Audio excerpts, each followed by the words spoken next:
بسم الله الرحمن الرحيم.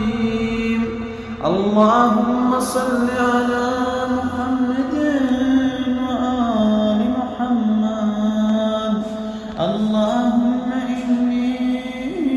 أعوذ بك من هيجان الحرص وسورة الغضب وغلبة الحسد وضعف الصبر وقلة القناعة وشكاسة الخلق وإلحاح الشهوة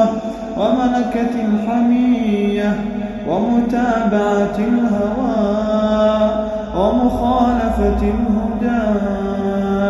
وسنة الغفلة وتعاطي الكلفة وإيثار الباطل على الحق والإصرار على المأثم واستصغار المعصية واستكبار الطاعة ومباهاة المكثرين والإزراء بالمقلين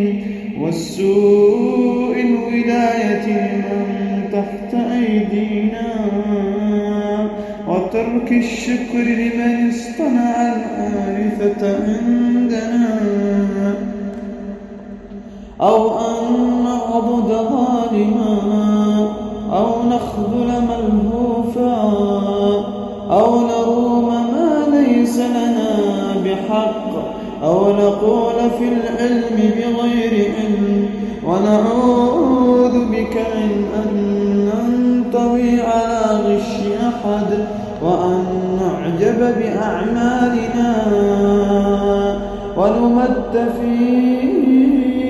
آمالنا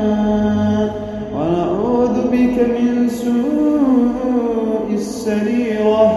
واحتقار الصغيرة وأن يستحوذ علينا الشيطان أو ينكبنا الزمان أو يتهضمنا السلطان ونعوذ بك من تناول الإسراف ومن فقدان الكفاف ونعوذ بك من شماتة الأعداء ومن الفقر إلى الأكفاف ومن معيشة في شدة وميتة على غير عدة ونعوذ بك من الحسرة العظمى